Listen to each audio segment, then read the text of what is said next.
ब्रह्मा जी का सिर कट गया था।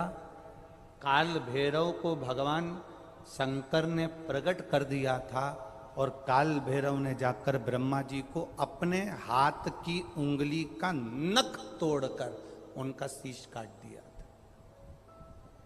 काल भैरव, जब काल भैरव ने शीश काट दिया, शीश कट गया,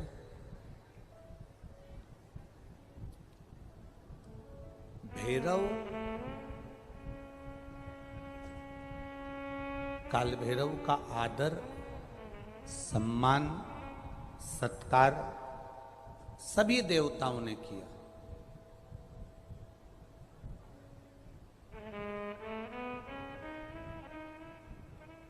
भैरव क्षेत्र का देवता होता है। भैरव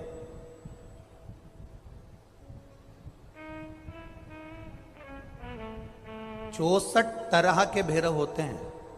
कितने तरह के? 64। 64 तरह के भैरव होते हैं और 64 तरह के भैरव, जितने भैरव होते हैं उतनी भैरवी होती है, क्योंकि शिव के साथ शक्ति जरूरी है, भैरव के साथ भैरवी जरूरी है, क्योंकि भैरव शंकर भगवान का एक अंश रूप है, क्योंकि शिव ने उसको प्रकट करा। हाँ, दुनिया के लोग भले भैरव जी को बदनाम करने में लगे, ये तो शुरू से चला आ रहा है। भैरव जी को कोई बीड़ी पिला देता है, कोई सिगरेट पिला देता है, कोई कह देता है कि भैरव बाबा को तो बीड़ी दे दो, भैरव बाबा को तो सिगरेट दे दो। ये ढोंग और प्रपंच मेरे शंकर की कथा में नहीं है।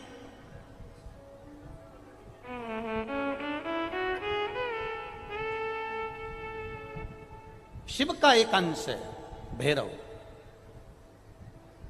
काल भैरव जो प्रकट हुआ वो शंकर भगवान का एक अंश है।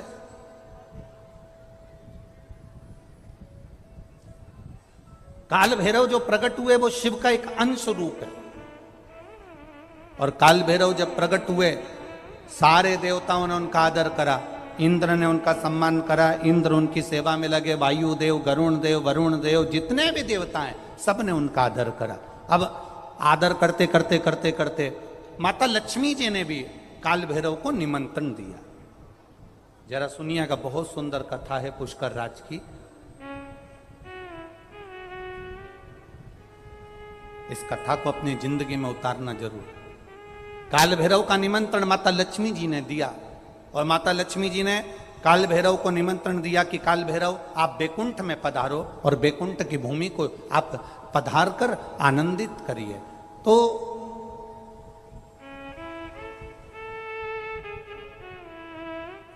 काल भैरव का काम क्या है? काल भैरव का कार्य क्या है? ये यहाँ राजस्थान की भूमि पर तो वैसे भी भैरू जी के मंदिर बहुत है। बोलो सही है कि गलत है?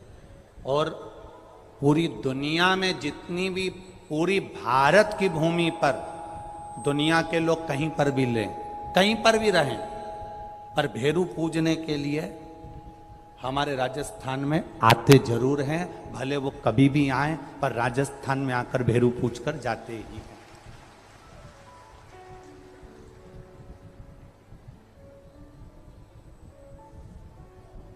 भैरव का काम क्या है?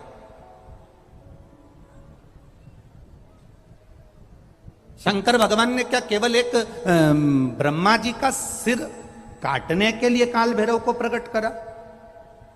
केवल एक कार्य के लिए ब्रह्मा जी ने, भगवान शिव जी ने काल भैरव को प्रकट करा? केवल एक काम के लिए? नहीं।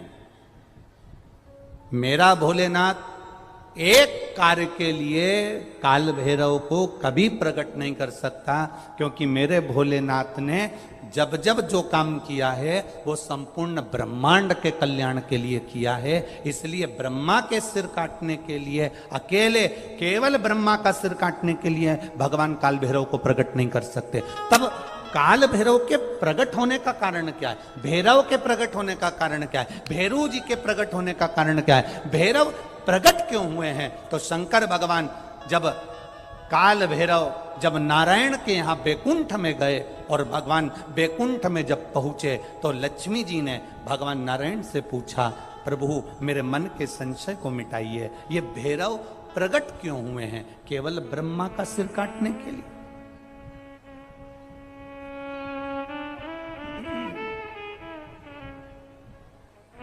क्या ये ब्रह्मा जी का सिर काटने के लिए प्रकट हुए? आखिर भैरव प्रकट क्यों हुए? केवल एक ब्रह्मा का सिर काटने के लिए?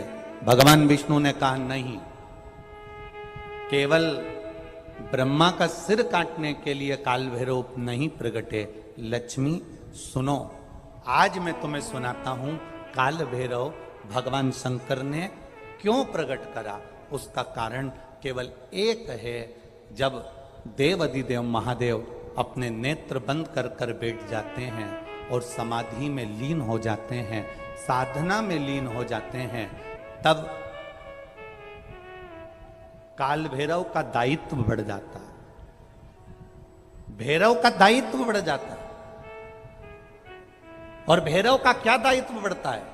तो सुनो लक्ष्मी, भैरव का दायित्व यह बढ़ जाता है कि जो शंकर के शिवालय में पहुंचता है, जो शंकर के शिवालय में पांव रखता है, जो शंकर के शिवालय में अंदर पहुंचकर शिवालय में अपना चरण रखते रखते रखते रखते देहली से जब अंदर जाता है और शिवालय में शंकर भगवान के शिवलिंग की आराधना करता है, जल चढ़ाता है, शमी पत्र चढ़ाता है, बेल पत्र चढ़ाता है, कमल पुष्प चढ़ाता है, भगवान की श्रृंगार कर कर चंदन अबीर गंध से जो पूजन करता है भगवान की, जब वो अंदर प्रवेश करता है तो भैरव का दायित्व ये हो जाता है कि उसके दुख को भैरव उसी समय पर भक्षण कर लेता है और उसको सुख देकर भेज देता है। ये भैरव का समझ लें कि जैसे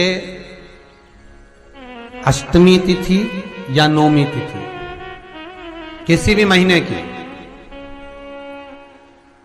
चाहे शुक्ल पक्ष की हो चाहे कृष्ण पक्ष की हो, अष्टमी और नौमी तिथि ये दो तिथियां ऐसी हैं, मान लो तुम्हारा पैसा तुमने किसी को दिया 5 लाख 4 लाख 3 लाख 10 लाख 8 लाख 2 लाख 50,000 25,000 20,000 40,000 और वो पैसा नहीं दे रहा आपको, आप हार गए कह के कर, फोन लगा लगा कर, भैया दे दे रहे, परेशानी है, दे दे रहे भैया, हम तो परेशान हो गए, और हार गए, नहीं मिल रहा, बहुत परेशान।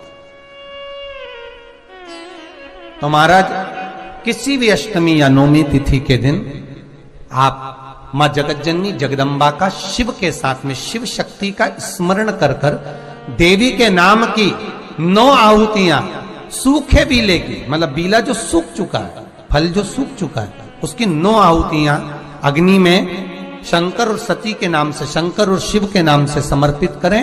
और आखिरी आहुति जो समर्पित करें उसमें थोड़ा सा भाग तिल का, और तिल भी काली नहीं चढ़ती उसमें, श्वेत तिल का भाग उसके साथ लगाकर समर्पित करें और जिससे धन लेना है उसका नाम लेकर वो समर्पित करें महाराज, उसको सुध आएगी और वो पैसा किसी भी हाल में आपके हाथ में थमाकर जाएगा ही।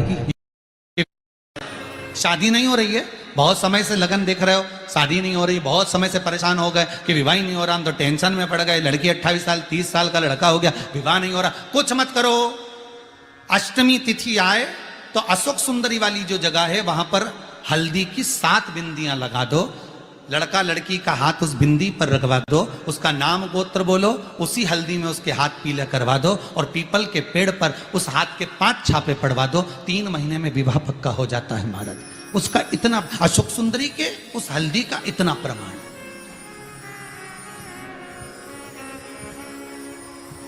3 माह के अंतर्गत विवाह नक्की हो जाता, इतना इतना प्रमाण है महाराज। भगवान शिव की आराधना का कोई साधारण फल है महाराज।